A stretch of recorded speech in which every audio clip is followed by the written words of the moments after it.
ನನ್ನ ಎಲ್ಲ ಯೂಟ್ಯೂಬ್ ವೀಕ್ಷಕರಿಗೆ ನಮಸ್ಕಾರಗಳು. ನೋಡಿ, ನಾವು ನ್ಯಾಚುರಲ್ ಪದ್ಧತಿಯಲ್ಲಿ ಈ ರೀತಿಯಾಗಿ ಕೋಳಿ ಸಾಕಾಣಿಕೆ ಮಾಡ್ತಾಯಿದ್ದೀವಿ. ಇದರಲ್ಲಿ ಎರಡು ಥರ ಬ್ರೀಡ್ ಇದೆ. ಒಂದು ಡಬಲ್ ಬಾಡಿ ಮರಿಗಳು ಇದ್ದಾವೆ, ಒಂದು ಫೈಟರ್ ಜಾತಿ ಮರಿಗಳು ಇದ್ದಾವೆ. ಇದರಲ್ಲಿ ನಾವು ಹೊರಗಡೆ ತಂದಿದ್ದ ಮರಿಗಳಂತೂ ಯಾವುದೂ ಇಲ್ಲ. ಇದು ನಮ್ಮ ಹತ್ರನೇ ಹುಟ್ಟಿದಂಥ ಮರಿಗಳು. ನಾವು ಈಗ ಇದರಲ್ಲಿ ಕೆಲವು ಮರಿಗಳಿಗೆ ಆಲ್ರೆಡಿ 1 ತಿಂಗಳಾಗಿದೆ, ಕೆಲವು ಮರಿಗಳು ಇನ್ನೂ 1 ತಿಂಗಳಾಗಿಲ್ಲ. ಇದರಲ್ಲಿ ನೋಡಿ, ನಮ್ಮ ಮಳೆಗಾಲ ಸ್ಟಾರ್ಟ್ ಆಯ್ತಲ್ಲ, ಈಗಲಿಂದ ನಾವು ಸ್ವಲ್ಪ ಎಚ್ಚರವಾಗಿರ್ಬೇಕು. ಯಾಕಂದರೆ ಇಲ್ಲಿ ನೋಡಿ, ಇಲ್ಲೊಂದು ಮರಿ ತೋರಿಸ್ತೀನಿ ನೋಡಿ. ಈ ಮಳೆ ನಿನ್ನೆ ನೈಟ್ ಮಳೆ ಬಿದ್ದಕ್ಕೋಸ್ಕರ ಈ ಮರಿ ನೋಡಿ ತಿಂದಿದೆ, ಚೆನ್ನಾಗಿ ತಿಂದಿದೆ, ಆದರೆ ಆ್ಯಕ್ಟಿವ್ ಇಲ್ಲ. ಇದು ನೋಡ್ರಿ, ಆ್ಯಕ್ಟಿವ್ ಇಲ್ಲ. ಎಷ್ಟು ಮಬ್ಬಾಗಿ ಕೂಡುತ್ತೆ ನೋಡ್ರಿ. ಈಗ ನೋಡ್ರಿ, ಈ ಥರ ಮರಿಗಳು ಇರ್ತವೆ. ಸ್ವಲ್ಪ ಹುಷಾರಾಗಿ ನೀವು ಒಂದು 5 ನಿಮಿಷ ಇಲ್ಲ 10 ನಿಮಿಷ ಸರಿಯಾಗಿ ಅಬ್ಸರ್ವ್ ಮಾಡಿ ಆ ಥರ ಮರಿಗಳನ್ನ ಸ್ವಲ್ಪ ದೂರ ಇಡೋಕ್ಕೆ ನೋಡಿ. ಯಾಕಂದರೆ ಇದು ಹೆಂಗಂದರೆ ಒಂದರಿಂದ ಒಂದು ಮರಿಗೆ ಸ್ಪ್ರೆಡ್ ಆಗೋ ಚಾನ್ಸಸ್ ಜಾಸ್ತಿ. ತೋರಿಸ್ತೀನಿ. ಇಲ್ಲೊಂದು ಮರಿ ಕೂತಿದೆ, ಅದು ಯಾಕೆ ಕೂತಿದೆ ಅಂತ ಗೊತ್ತಿಲ್ಲ. ಅದನ್ನು ಮೋಸ್ಟ್ಲಿ ತೂಗಡಿಸ್ತಾ ಇರ್ಬೇಕು ಏನೋ ಅನ್ಕೋತೀನಿ ನಾನು. ಆ್ಯಕ್ಟಿವ್ ಇದೆ, ನೋಡೋಕ್ಕೆ ಆ್ಯಕ್ಟಿವ್ ಇದೆ. ಮಳೆಗಾಲ ಬಂತಂದರೆ ಇದೊಂದು ಸಮಸ್ಯೆ ಆಗುತ್ತೆ. ದಯವಿಟ್ಟು ಕೋಳಿ ಸಾಕಾಣಿಕೆ ಮಾಡೋರು ಸ್ವಲ್ಪ ಎಚ್ಚರವಾಗಿ ನಿಮ್ಮ ಮರಿಗಳನ್ನು ನೋಡ್ಕೊಳ್ಳಿ. ಸ್ವಲ್ಪ ಒಂದು ಮರಿಗಳು ಎಷ್ಟಿದ್ದಾವೆ ಏನು ಸ್ವಲ್ಪ ಸರಿಯಾಗಿ ಅಬ್ಸರ್ವ್ ಮಾಡಿ. ಆಮೇಲೆ ಒಂದು 5ರಿಂದ 10 ನಿಮಿಷ ಟೈಮ್ ಕೊಡಿ. ಟೈಮ್ ಕೊಟ್ಟು ಸರಿಯಾಗಿ ಅವ್ರನ್ನ ಗಮನ ಇಡಿ. ಅವ್ರ ಮೇಲೆ ಅವು ಏನು ಮಾಡ್ತಾಯಿದ್ದಾವೆ, ಏನಿಲ್ಲ, ಯಾವ ತಿಂತಾಯಿದ್ದಾವೆ, ಯಾವ ತಿಂತಾಯಿಲ್ಲ, ಯಾವ ಈ ಥರ ತೂಕಡಿಸ್ತಾ ಇದ್ದಾವೆ, ಸ್ವಲ್ಪ ಅಬ್ಸರ್ವ್ ಮಾಡಿ. ಯಾಕಂದರೆ ಇದು ಒಂದು ಮರಿಲಿಂದ ಒಂದು ಮರಿಗೆ ಸ್ಪ್ರೆಡ್ ಆಗೋ ಚಾನ್ಸಸ್ ಜಾಸ್ತಿ.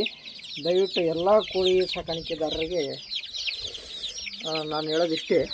ಯಾಕಂದರೆ ಕಷ್ಟ ಬಿದ್ದಿರ್ತೀವಿ, ಕಷ್ಟ ಬಿದ್ದ ಮೇಲೆ ಕಳ್ಕೊಂಡ್ರೆ ನಮಗೇನು ಲಾಭ ಅನಿಸಲ್ಲ. ಅದಕ್ಕೆ ಸ್ವಲ್ಪ ನಾವೇ ಮೊದಲೇ ಹುಷಾರಾಗಿ ಎಚ್ಚರವಾಗಿರೋದು ಒಳ್ಳೆಯದು ಅಂತ ಹೇಳ್ತೀನಿ. ನೋಡಿ, ಇದು ನೋಡಿ, ಈಗ ಹಿಡಿದಿದ್ದಾರ ಇದೇ ಮರಿ ನೋಡಿ, ಹೋಗ್ತಾಯಿದೆ, ತಿಂತಾಯಿದೆ. ಅದು ಕೆಲವು ಚಳಿಗೂ ಆ ರೀತಿ ಕೂಡ್ತವೆ, ಕೆಲವು ಚಳಿ ತಟ್ಕೊಳಕ್ಕಾಗಲ್ಲ. ಈಗ ಸೇಮ್ ನಾವು ಮನುಷ್ಯರು ಹೆಂಗಿರ್ತೀವೋ ಎಲ್ಲರೂ ಒಂದೇ ಥರ ಆ್ಯಕ್ಟಿವ್ ಇರೋಲ್ಲ. ಸ್ವಲ್ಪ ಕ್ಲೈಮೇಟ್ ಚೇಂಜ್ ಆದಾಗ ನಮಗೂ ಒಂದು ಸ್ವಲ್ಪ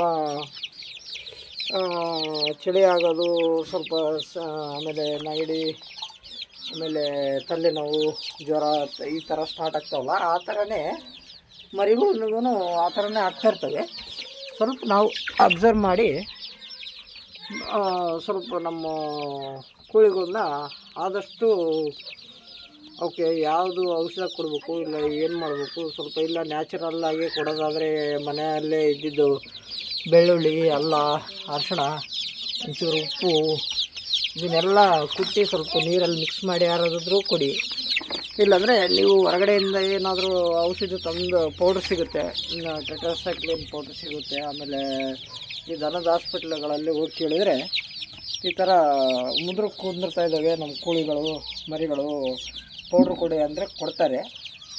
ಯಾರಾದರೂ ಹೊಸದಾಗಿ ಸಾಕಾಣಿಕೆ ಮಾಡೋರಿದ್ದರೆ ಏನೋ ಒಂದು ಚಿಕ್ಕ ಮಾಹಿತಿ ಕೊಡ್ಬೇಕಂತ ಒಂದು ಮನಸ್ಸಲ್ಲಿ ಬಂದಿತ್ತು, ಅದಕ್ಕೋಸ್ಕರ ಈ ಮಾಹಿತಿ ಕೊಡ್ತಾಯಿದ್ದೀನಿ.